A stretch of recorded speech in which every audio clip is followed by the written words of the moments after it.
Gracias por seguir con nosotros. Ya entramos a la parte final del programa, al último bloque. Y por supuesto, usted se está preguntando, ¿cuál es el proceso? ¿Cómo es que se determina cuál es un salario mínimo? Porque le voy a decir algo, es natural que usted y yo querramos ganar todo el dinero del mundo por la función que ejercemos, pero también desde un punto de vista jurídico, institucional, tiene que haber un equilibrio. Félix Hidalgo, ¿cuál es ese proceso? Sí, muy buena la pregunta y sobre todo eso va a aclarar muchas confusiones. La gente regularmente piensa que aumentar el salario es el gobierno que tiene una varita y de repente dice, bueno, vamos a aumentar el salario, como también a veces se piensa que se puede imprimir más dinero para que, bueno, haya más circulante y ya se resuelve el problema económico. La gente entiende que hay un bloqueo. Y lamentar, ojalá fuera así, pero claro, no es así. Como usted dijo, se necesita un equilibrio porque también el salario responde al mercado. Es una realidad. Lo que debe hacer el Estado es protegerlo. O sea, proteger ese mínimo y procurar que ningún empleador, por esa necesidad que tiene el trabajador, entonces abuse de esa condición y le dé un salario paupérrimo o miserable. Lo que nosotros hacemos siempre es, primero, tenemos la facultad de cada 2 años revisar el salario ipso facto para aumentarlo. Y segundo, si no se han cumplido los 2 años, ver la propuesta de una de las partes, que siempre es el sector trabajador, y evaluarla. Respondiendo también a una inquietud que fuera del aire nos hiciera Olivier, se toma en cuenta tanto el nivel de inflación como el costo de la canasta familiar, se toma en cuenta también las condiciones de trabajo, o sea, un obrero de la construcción, su nivel de consumo es mucho más elevado que una persona que esté en una oficina porque necesita otro tipo de alimentación, ¿me entiende? Asume mayores niveles de riesgo. Entonces, todos esos elementos se conjugan y se deben ver también caso por caso. O sea, no puede ser solamente una tabla que diga, bueno, como la inflación aumentó, en este caso, en los últimos años, y en este gobierno también ha ocurrido, los niveles inflacionarios son muy pocos. O sea, tenemos una inflación de un 4%. Sin embargo, ustedes ven que el último aumento fue de un 20%, porque se toma en cuenta no tan solo eso, sino también el nivel de productividad. Por ejemplo, en el año 2003 hubo una inflación de un 65% y el salario no se aumentó un 65%. Hay un acumulado ahí, claro, que las últimas gestiones, tanto del Ministerio como del Gobierno Central, ha querido recuperar después de esa crisis económica que tuvimos en el año 2003, ya 2004. Entonces, es un equilibrio que uno debe verlo tomando en cuenta todas las aristas y los casos particulares.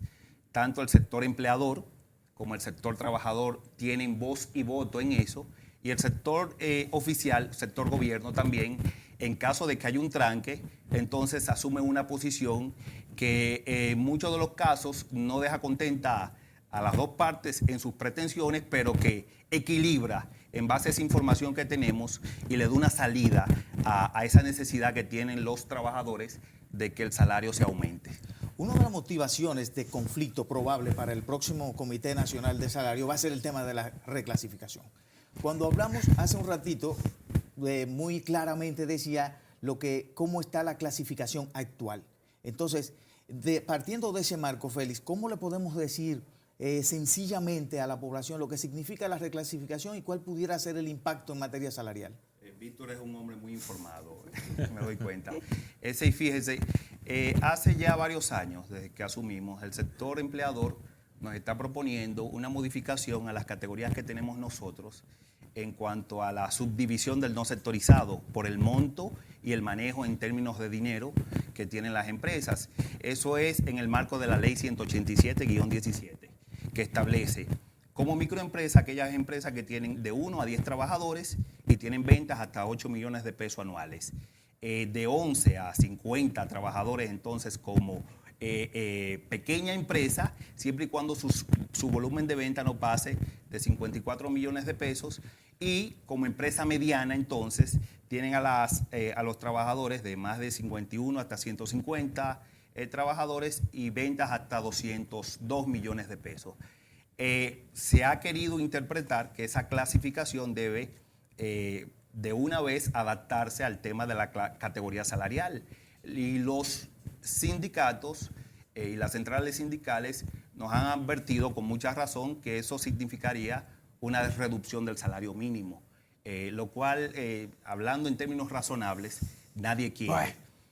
Sin embargo, se ha puesto el tema sobre la mesa, hay una ley que clasifica a las empresas, pero nosotros hemos dicho que hay un código de trabajo también y una constitución de la República que protege a los trabajadores. Claro. Es un derecho adquirido ya el salario que se tiene y bajo ningún concepto, ningún ministro, ningún director del Comité Nacional de Salarios, ni ningún miembro estarían en disposición de aplicar una ley que beneficia a personas físicas por encima de personas jurídicas, o sea, de personas en el término propiamente dicho, y que tiene que ver con derecho fundamental, que es un derecho al trabajo y al pago remunerado de manera digna. Entonces, tenemos ese inconveniente, pero ahora sabemos que, y fruto de la gestión que está haciendo el actual ministro, el licenciado Winston Santos, que las partes se van a reunir para ver cómo se aplica lo de la ley sin que se afecte ya derechos adquiridos por nuestros Un trabajadores. consenso, ¿verdad?, entre la norma y la otra parte, supuesto, para no violar. tomando en cuenta dos legislaciones y tomando en cuenta cuál es el mayor bien jurídico a proteger, que en este caso es el salario de los trabajadores. Y hay que hablar que el código laboral es un código de orden público.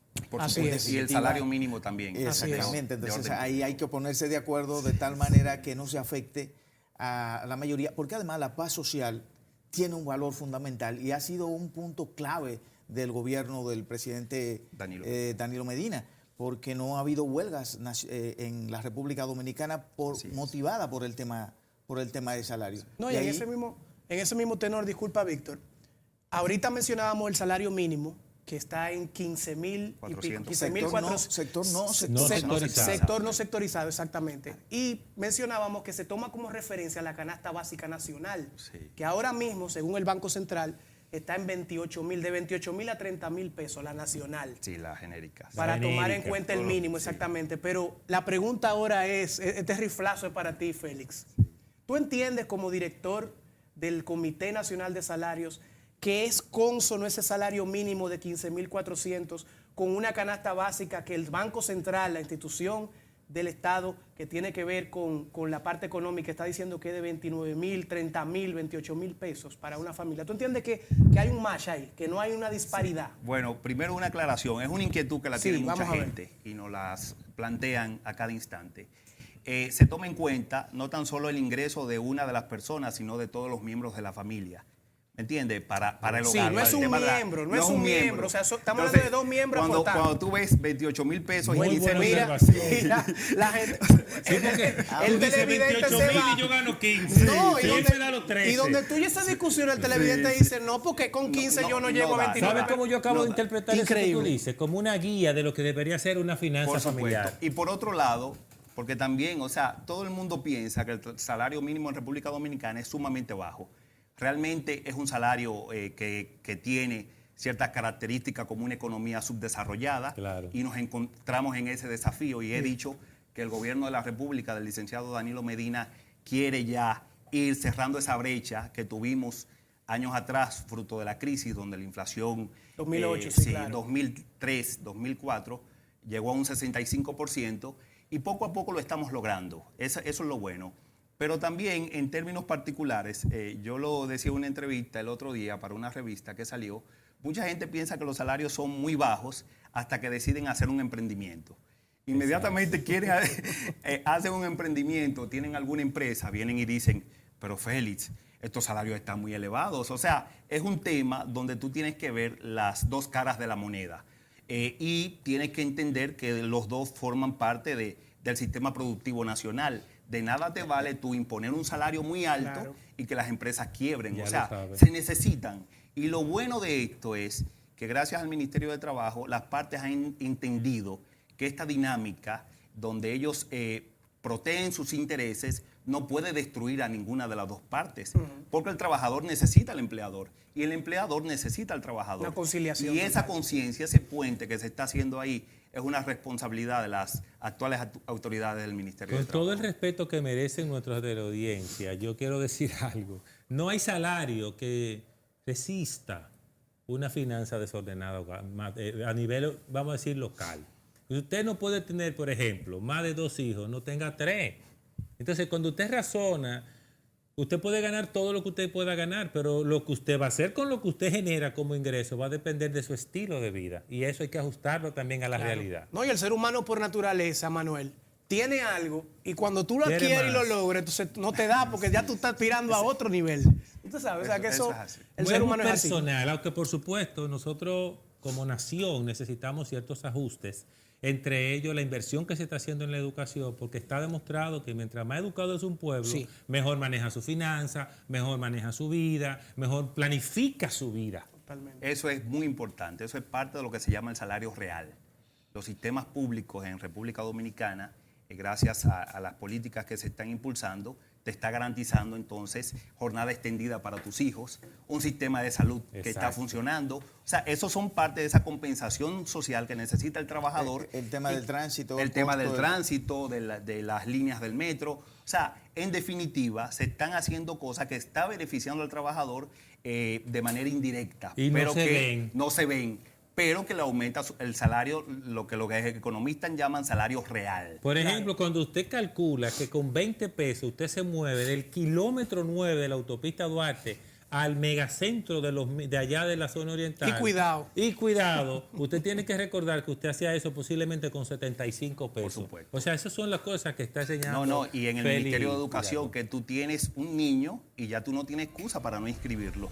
Porque incluso hay gente que tiene transferencia condicionada, que es sobre la base de que pongan a su niño en la educación, en el sistema educativo, y te le dan útiles, uniformes. Tan o sea, extendida, ¿verdad? le dan Alimentación, comida, sí, o sea, claro. es algo maravilloso. El tiempo se está terminando, pero no podemos dejar de hacerte esta Otra pregunta. invitación, tienen que hacer Con otra la invitación. Hay que volver, sí, limitación es así. breve. Es Y así. vamos a volver. Anótenlo, Por favor. Félix vuelve pronto para Félix, Conexión ¿cuál es la Global. relación salario mínimo presupuesto nacional? Y ahí nosotros tenemos que ir cerrando.